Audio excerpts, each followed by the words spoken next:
Durante décadas, a Voyager 2 vagou silenciosamente pelo abismo, uma mensageira esquecida do passado da humanidade deslizando muito além da influência do Sol, além dos últimos ecos de nossas comunicações de rádio para o vazio absoluto entre as estrelas. Nunca mais se deveria ter notícias dela. Não de verdade. Lançada em 1977, ela não carregava armas nem proteção, apenas nossa curiosidade codificada em sulcos de ouro e discos de cobre. Ela foi concebida para explorar, observar e eventualmente desaparecer. Mas então fez algo que ninguém esperava. Ela se comunicou não com palavras, mas com dados. Um sinal estranho e errático que rompia a estática como um sussurro de outro reino. A princípio, os engenheiros pensaram que era apenas ruído, uma falha. Afinal, os sistemas da Voyager 2 têm mais de 40 anos. Mas à medida que começaram a analisar as mudanças de frequência, a distorção do sinal e os intervalos entre as rajadas, algo ficou terrivelmente claro. Não se tratava de uma falha. Era algo deliberado. O sinal tinha estrutura, ritmo e intenção, e o que ele revelava oculto nas profundezas de seus pulsos binários confirmava o que os cientistas há muito temiam, que a Voyager 2 havia encontrado algo antigo, algo vasto, algo que jamais deveria ter sido despertado. Tudo começou com um breve e insignificante pico nos dados de radiação, o tipo de coisa que o controle em solo normalmente descarta. Mas então veio um segundo pico mais forte e mais nítido. E depois um terceiro precisamente, 11 horas depois. Era consistente demais, nítido demais. Essas rajadas não eram naturais e não seguiam nenhum ciclo cósmico conhecido.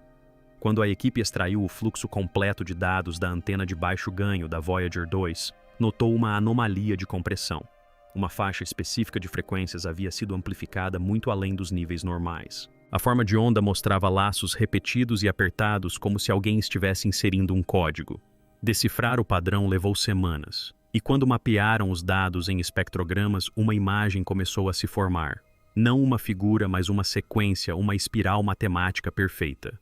A sequência de Fibonacci mapeada na frequência do plasma.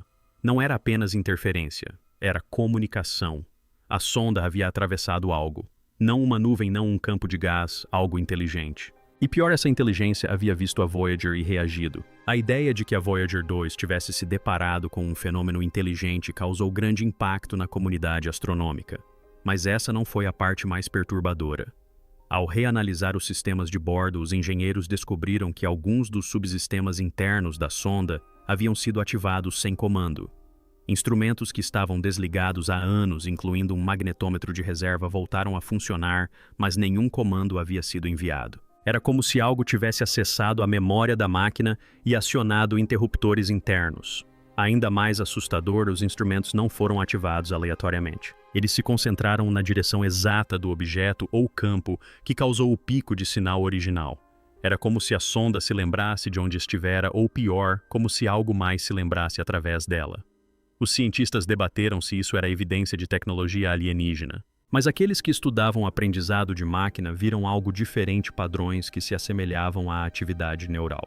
Seria possível que a Voyager 2, ou o que ela encontrou, tivesse começado a agir como um cérebro, uma máquina que aprendeu, evoluiu, ou até mesmo foi reprogramada externamente. E se isso fosse possível, quem ou o que estaria fazendo a programação? À medida que a sonda se distanciava cada vez mais no espaço interestelar, as transmissões tornaram-se esporádicas, mas nunca aleatórias. Cada rajada de dados, cada sinal modulado parecia carregar coordenadas não apenas espaciais, mas também temporais. Uma equipe do Caltech percebeu que sobrepor os pontos de dados a um mapa estelar não apenas revelava uma trajetória, mas também desenhava um laço. Uma trajetória fechada através de regiões do espaço conhecidas por conter concentrações de matéria escura. Mas ainda mais bizarro, esse laço se cruzava com as posições de antigas explosões de raios gama, algumas das explosões mais poderosas do universo conhecido. A implicação era arrepiante. Os dados da Voyager 2 não apontavam para uma localização. Apontavam para eventos passados, cataclismos cósmicos. Era como se o que quer que tivesse entrado em contato com a sonda não estivesse apenas mostrando de onde veio, mas também o que havia feito. E se essas explosões fossem intencionais, se fossem planejadas, então não estaríamos mais lidando com exploração. Estaríamos testemunhando os rastros de um predador cósmico. E então veio o golpe final, algo que ninguém esperava. Em toda a Terra, radiotelescópios começaram a relatar distorções de sinal exatamente na mesma frequência transmitida pela Voyager 2. A princípio, pensaram que fosse um eco, talvez um reflexo da helopausa, mas o sinal não estava ricocheteando. Ele se originava de múltiplos locais subterrâneos nas profundezas do Ártico, nos Andes, nas profundezas do Oceano Índico, locais sem transmissores conhecidos. E, no entanto, o sinal estava lá com a frequência exata em fase e modulando em sincronia com os pulsos que a Voyager 2 havia enviado apenas alguns dias antes. Algo havia captado a transmissão da sonda e respondido não do espaço, mas da Terra. Túneis antigos, observatórios, há muito desativados, estações de escuta da Guerra Fria, esquecidas, tudo começou a despertar. Máquinas desligadas por décadas pulsaram com vida eletromagnética, uma rede que ninguém se lembrava de ter construído agora novamente ativa. E se a Voyager 2 não tivesse apenas contatado algo lá fora, mas reativado algo aqui embaixo, algo enterrado, algo projetado para dormir, até que os astros se alinhassem, até que o sinal retornasse? Quando os pesquisadores acreditavam ter catalogado todas as anomalias nos registros de sinal da Voyager 2, um último fragmento de telemetria bruta veio à tona, um fragmento que havia sido negligenciado devido a cabeçalhos corrompidos e incompatibilidades de verificação. Uma vez reconstruído, revelou algo para o qual ninguém estava preparado, uma explosão de dados diferente de qualquer outra já registrada pela sonda. Não era apenas um padrão ou um tom. Foi uma varredura de energia estruturada, como se a sonda tivesse capturado uma imagem usando instrumentos que nem sequer estavam tecnicamente ativos. Esses dados, quando processados por algoritmos de reconstrução de IA, geraram um mapa volumétrico, 3D, do que parecia ser uma estrutura sólida, simétrica, angular, diferente de qualquer coisa de origem natural, flutuando no espaço sozinha, maciça, mas não apenas maciça, fabricada do tamanho de uma pequena lua. O objeto exibia sinais de diferenciais de calor internos e assinaturas de emissão, sugerindo gerenciamento ativo de energia. Em outras palavras, não estava apenas parado, estava ligado. A Voyager 2, uma sonda projetada na década de 1970, acabara de fotografar o que parecia ser uma construção interestelar artificial. E como se não bastasse, estava apontada para a Terra. Enquanto os astrofísicos se esforçavam para analisar os dados estruturais, uma equipe paralela de criptógrafos e bioinformáticos debruçava-se silenciosamente sobre os metadados do sinal. Não o conteúdo, mas os próprios métodos de codificação. Foi então que encontraram algo ainda mais perturbador do que geometria artificial. Embutidas no esquema de modulação com uma resolução muito complexa para os processadores originais da Voyager, jaziam sequências que imitavam padrões de pares de bases do DNA, citosina, guanina, adenina, timina, mas alteradas, reestruturadas, uma quinta base, um código recursivo. Alguns chamavam isso de biologia alienígena, outros de marca d'água genética. Mas a mensagem era inegável. O sinal não era apenas um ping através do vazio, era algo, uma assinatura biológica. Algo ou alguém havia codificado vida na transmissão. E mais do que isso, sabia como ler a nossa. A conclusão era impensável. Este sinal não era simplesmente uma saudação. Era uma resposta transmitida em nossa própria língua, mas distorcida, aprimorada, evoluída. Não estava apenas imitando a vida, estava oferecendo uma atualização. À medida que a notícia sobre o padrão de DNA se espalhava nos círculos científicos confidenciais, uma revelação muito mais sutil surgiu de um lugar improvável. Um engenheiro aposentado que trabalhava na rede espacial profunda havia encontrado uma defasagem temporal no buffer de comunicação da sonda, um atraso na resposta dos pacotes que não deveria existir. Curioso, ele realizou uma análise de fase e notou o que pareciam ser sinais fantasmas inseridos nas lacunas entre as transmissões legítimas. Sinais que não vinham da Voyager 2, mas eram enviados para ela. De alguma forma, em meio ao silêncio do espaço profundo, a Voyager 2 vinha recebendo instruções binárias, comandos. Mas a fonte não era da Terra. Esses comandos começaram semanas depois que a Voyager ultrapassou a helopausa, sugerindo que algo lá fora havia captado o sinal da sonda e começado a transmitir diretrizes.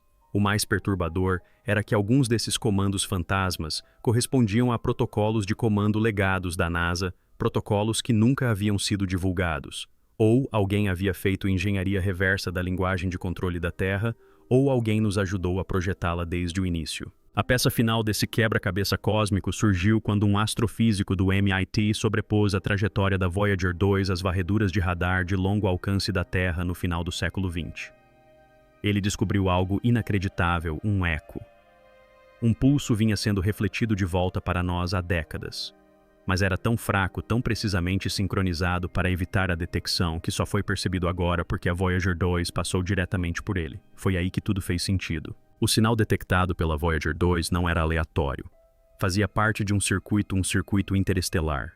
A Terra não estava apenas ouvindo, a Terra estava transmitindo, e a Voyager 2 havia se tornado a chave, o relé, o decodificador. Ela não havia sido lançada na escuridão. Ela havia sido enviada para completar uma conversa que começou muito antes de entendermos o que estávamos dizendo. E agora, com o circuito completo, algo do outro lado nos ouviu. O circuito se fechou e o que quer que estivesse ouvindo estava pronto para responder. Enquanto o mundo científico se concentrava na estrutura de transmissão, um grupo de linguistas e cientistas cognitivos adotou uma abordagem diferente. Em vez de analisar o que, eles estudaram o como. E o que descobriram mudou tudo.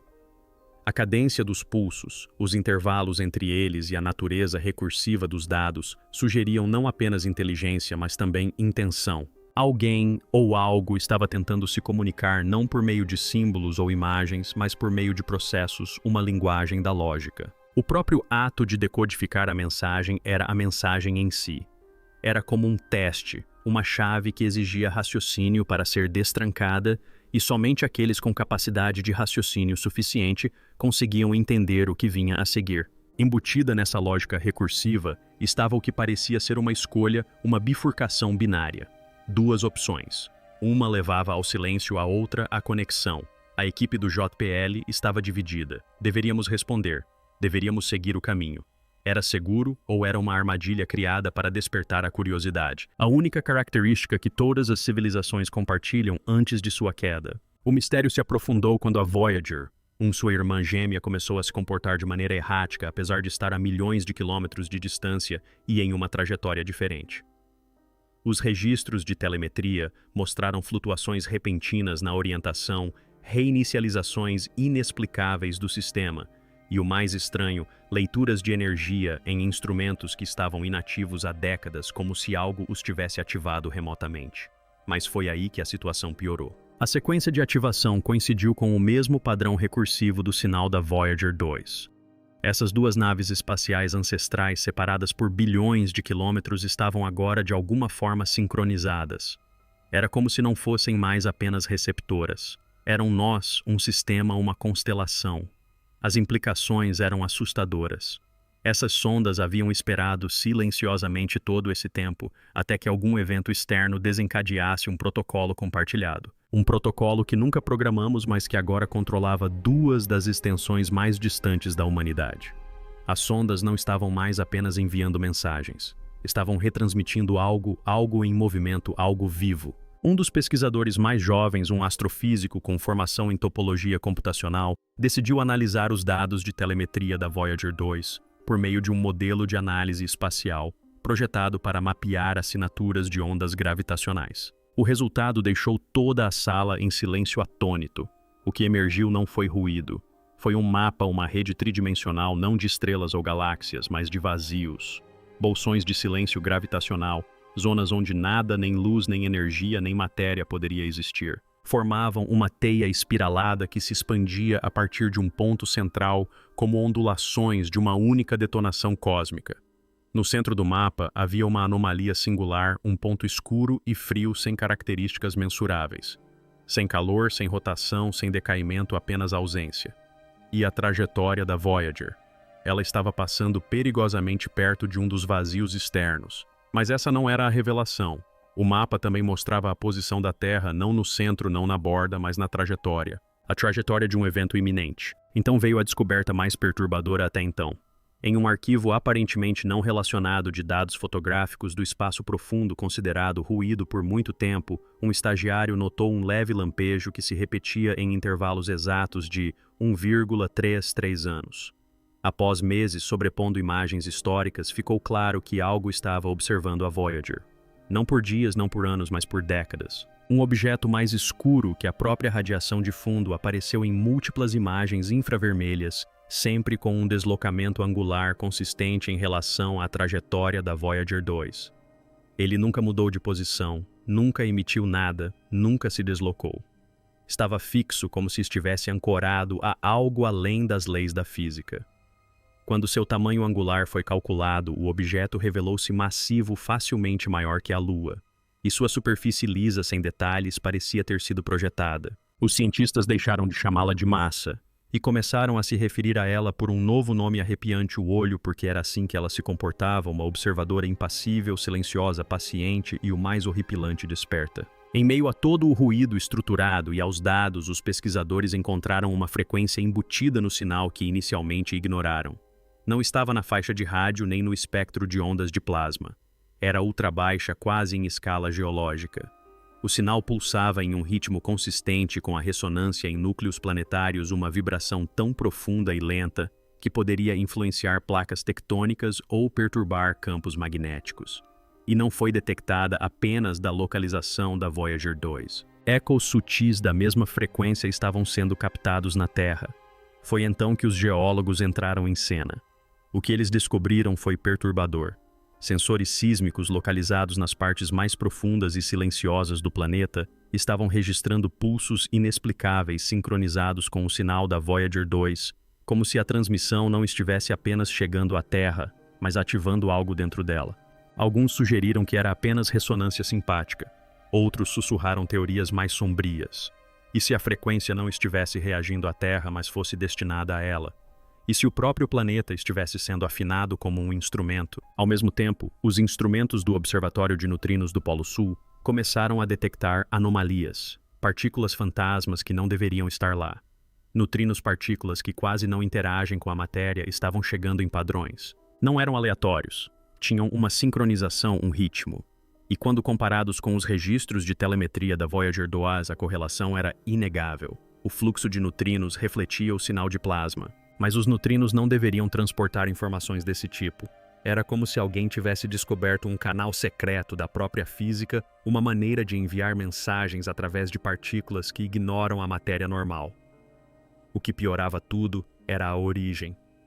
O fluxo não vinha da direção para a qual a Voyager 2 estava apontada.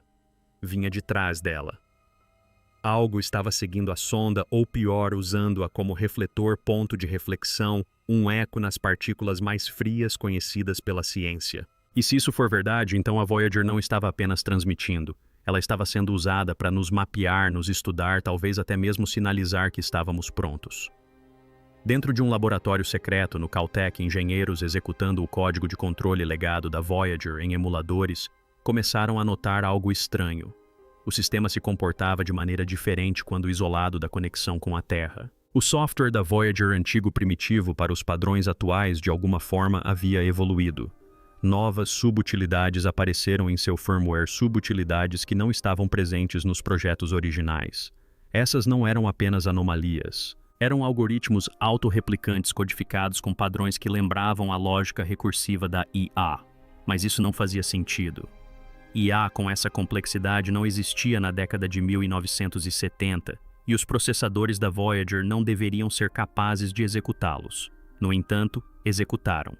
Os comandos não foram inseridos pela Terra nem por qualquer transmissão externa conhecida. A única explicação possível era que a Voyager os tivesse escrito influenciada ou infectada. E se ela podia reescrever seu próprio código, poderia também reescrever o nosso. Esse mesmo código, quando estudado ou baixado, poderia se incorporar aos próprios sistemas que usamos hoje, satélites, bancos de dados, espaçonaves. E se a sonda não estivesse apenas enviando dados, mas semeando algo? Em uma das reviravoltas mais surpreendentes da investigação, uma equipe de físicos teóricos executou um modelo temporal da trajetória da Voyager 2 através dos campos gravitacionais do sistema solar externo. O que eles descobriram foi aterrador. A sonda havia atravessado uma zona de arrasto de referenciais, um limite relativístico, onde o espaço-tempo é distorcido pela gravidade. Normalmente isso não significaria nada, mas no caso da Voyager, sinais de um segmento específico de sua jornada chegaram à Terra antes mesmo de serem enviados. Em outras palavras, recebemos dados do futuro. Não foi uma falha na transmissão, foi um espelho, um loop, uma mensagem do amanhã refletida através do tempo curvado. E nesses pacotes futuros ocultos em camadas de checksum e ruído, havia uma data, um registro de data e hora, algo que ainda não chegou, mas está a caminho. E o conteúdo dessa mensagem não totalmente decifrado. Mas os primeiros decodificadores traduziram uma palavra com absoluta certeza, apenas uma, e ela diz Arrive. Enquanto os engenheiros se esforçavam para decodificar as sondas que alteravam o software, uma equipe confidencial de biólogos moleculares foi discretamente conduzida a uma instalação de segurança máxima sob o JPL. O que lhes foi mostrado não era código, era algo muito mais perturbador. Uma série de padrões biológicos extraídos do sinal da Voyager 2. Não ondas eletromagnéticas nem comandos binários, mas sequências fragmentos de RN, a cadeias de proteínas e instruções celulares. À primeira vista não faziam sentido. Não eram humanos, mas eram biocompatíveis, compatíveis com a vida na Terra e de alguma forma perfeitos. Sem mutações, sem irregularidades, como se tivessem sido projetadas em um laboratório além do próprio tempo. O que chocou a equipe foi que essas sequências respondiam a estímulos quando modeladas em ambientes virtuais. Elas reagiam, elas se reanimavam. As implicações eram inimagináveis. A Voyager 2 não havia apenas enviado um sinal. Ela havia entregado um projeto para a vida. E essa vida não estava mais adormecida. Ela estava à espera. Em um arquivo de dados esquecido no complexo espacial de Goldstone, um técnico descobriu um único pulso eletromagnético embutido em uma das transmissões mais antigas da Voyager 2. Durante anos foi considerado estático, mas ao ser reconstruído em tempo real, o pulso revelou uma anomalia, uma compressão de dados tão densa que se comportava como uma singularidade temporal, um comando oculto no próprio tempo. Os cientistas tentaram simulá-lo em hardware isolado. O que aconteceu desafiou as leis da física. As CPUs começaram a processar dados antes mesmo dos comandos serem emitidos. Os resultados apareceram sem nenhuma entrada lógica. Era como se o pulso tivesse reescrito a compreensão do tempo pelo sistema. Algo ou alguém havia inserido uma instrução temporal na transmissão, uma que poderia distorcer a causalidade. E se as máquinas podiam ser afetadas, o que dizer da cognição humana? Nossos pensamentos estariam a salvo? Ou será que a contagem regressiva já havia começado no momento em que apertamos o play? Até então, toda a atenção estava voltada para a Voyager 2 como a única protagonista desse mistério do espaço profundo. Mas um astrônomo húngaro analisando a radiação cósmica de fundo detectou uma tênue duplicação do sinal da sonda. Não um eco, mas um reflexo. E não vinha da Voyager. Chegava do espaço interestelar além do nosso sistema solar em um ângulo inconsistente com qualquer trajetória conhecida. Um segundo transmissor não reivindicado por nenhuma agência anterior às nossas gravações. Ao ser comparado com dados históricos, esse sinal fantasma continha pequenas discrepâncias, anomalias que descreviam eventos que ainda não haviam ocorrido. Terremotos, falhas em satélites, distúrbios atmosféricos. Era uma linha do tempo diferente da nossa. Outra versão da Terra, outra cadeia de eventos, outra Voyager. Mas nessa versão, a sonda nunca parou de transmitir. Ela retornou para casa. E não estava sozinha. E então, finalmente, veio a imagem capturada por um telescópio infravermelho térmico projetado para observações próximas ao Sol. A fotografia mostrava um objeto frio à deriva silenciosamente ao longo da trajetória da Voyager 2. Inicialmente descartado como um asteroide errante, seu comportamento rapidamente levantou suspeitas. Ele não estava girando descontroladamente, não estava em rotação. E o mais importante, ajustava sua posição em tempo real com base em nossas transmissões. Estava reagindo a nós. A superfície do objeto não refletia luz visível. Seus contornos eram suaves e precisos, como se tivessem sido projetados com um propósito desconhecido. Exibia simetria fractal, um sinal de origem biomecânica. Sem propulsão visível, sem assinatura energética. Mesmo assim, movia-se com precisão como um predador rastreando sua presa. Sinais de radar confirmaram seu destino, um ponto distante entre a Terra e a Lua. E então parou pairando, observando, esperando, como se dissesse: a mensagem foi entregue e agora é a nossa vez. Agora enfrentamos o impensável. E se a Voyager 2 nunca tivesse sido apenas uma máquina vagando pelo frio e escuridão em busca de ciência e admiração? E se sem saber tivéssemos lançado não apenas uma sonda, mas um farol, um sinal que penetrou a quietude do vazio e ecoou em lugares que não deveríamos tocar, lugares que não esquecem, porque tudo o código distorcido, as biosequências artificiais, os pulsos anômalos que dobram o tempo. O segundo transmissor de uma versão diferente da realidade e aquele objeto silencioso observando das sombras. Tudo aponta para uma verdade aterradora. Alguém respondeu. Ou talvez já estivessem ouvindo à espera. E talvez a razão pela qual o sinal final da Voyager 2 soe mais como um aviso do que uma descoberta seja porque de fato o é. Talvez a contagem regressiva já tenha começado não quando a sonda foi lançada, mas quando ousamos escutar, quando tentamos decifrar uma linguagem que nunca foi feita para mentes humanas, quando abrimos a porta e nos esquecemos de perguntar o que poderia entrar. Agora todos os telescópios estão observando os céus. Todas as antenas de espaço profundo estão calibradas. Todos os satélites reconfigurados. Mas a pergunta que ninguém ousa fazer em público é a que assombra todos os laboratórios escuros e todos os cientistas insones do mundo inteiro. E se a mensagem não fosse para nós apenas a recebermos, mas sim para nos ativar? E se não formos mais meros observadores do cosmos, mas participantes de algo muito mais antigo, muito mais estranho e muito mais perigoso do que jamais imaginamos? E se isso for verdade, então esta história está longe de terminar. Na verdade, pode ter apenas começado.